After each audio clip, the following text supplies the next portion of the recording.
Hey, what's up? Your son getting on your nerves, lady? Is your son getting on your nerves? You done had it. You've had it with him. You've done all you can, and you're done. You're done with your son, right? You're ready for him to get out of the house, right? Well, if you're feeling that way, let me help you, right? And this is episode 1, all right? I'm going to try to help you with your son. This doesn't work for everybody, but it may help you with your situation, especially if you're a single mother trying to raise a son in the city. Number 1, mothers, you first have to stop blaming yourselves. It was never meant for a woman to have to raise a son by herself. I'm not saying that you can't be successful at doing so, but it wasn't meant so. Stop blaming yourself for everything that goes on with your son. That's step 1. You got to stop blaming yourself. Number 2, no matter what he does, don't take the shouting approach. If you take the shouting approach, it's going to push him further away. He's going to become more secretive, and he's going to get into more things. Number 3, you have to realize it's not always about you. Most of the time, it's about your son. Your son goes through a lot. In a day, a male child goes through a lot. I'm not saying that female children don't, but a male child goes through a lot in life. He has to find himself.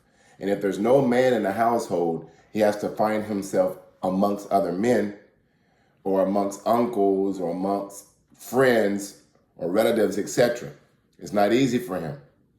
But if you come in there when he comes home after he's done something that you don't approve of and you do all that shouting, and trust me, I know how hard it is to not do all that shouting because you want to hurt him, you want to whoop his A, etc.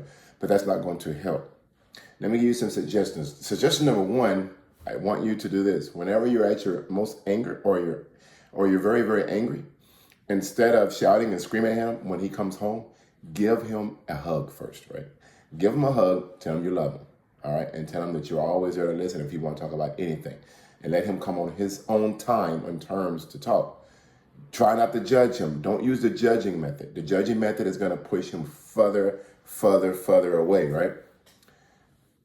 Next, you're going to get some Walmart. You're going to purchase some feather pillows. If you can't find any at Walmart, you can go to Bed Bath & Beyond and find some feather pillows. And you're going to have a pillow fight with him. You're going to have a pillow fight. That's going to get your frustration out and then his frustration out. And then you're going to tickle him. Once you guys start building that kind of playful relationship, it's going to work wonders. I know it sounds strange and petty. And this is only step 1 to healing.